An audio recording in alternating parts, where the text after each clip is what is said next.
అపరాల్లో జనరల్‌గా వేసవి కాలంలో ఏయటం వలన ఆల్రెడీ ఇంతకు ముందు కూడా చెప్పాను. రాత్రి ఉష్ణోగ్రతలు తక్కువగా ఉంటాయి. పగటి ఉష్ణోగ్రత ఎక్కువగా ఉండి వాతావరణం అంటే హ్యూమిడిటీ అనేది ఎక్కువ ఉండటం వల్ల రసం పీల్చే పురుగుల బెడద ఎక్కువగా ఉంటుంది. అందులో తెల్లదోమ జనరల్‌గా ఇవి ఆకుల అడుగు భాగాన్ని నుంచి రసాన్ని పీల్చి వాటిని గిడసబారిపోయేట్టు చేస్తాయి. అలాగే కాకుండా పల్లాకు తెగులను కూడా వ్యాప్తి చెందుతాయి తెల్లదోమలు. పల్లాకు తెగులు కూడా వ్యాప్తి చెందుతూ ఉంటుంది. వీటి నివారణకి కంపల్సరీగా వీటిని నివారించాలి. తెల్లదోమను వీటిని నివారించడానికి ఫస్ట్ పల్లాకు తెగులు గనక ఆశించంగానే ఏవైతే ఉన్నాయో ఏరి పల్లాకు తెగులు ఆశించిన తొలి దశలోనే ఆశించిన వెంటనే ఏరి వాటిని కాల్చివేయాలి.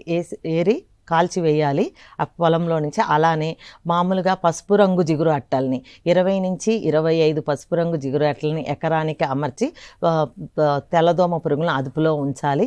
ఒకవేళ గనక ఉధృతి గనక ఎక్కువగా ఉంటే 5% వేపగింజల కషాయము లేదా వేప నూనె 5 మిల్లీలీటర్లు లీటర్ నీటికి కలిపి పిచికారీ చేయాలి.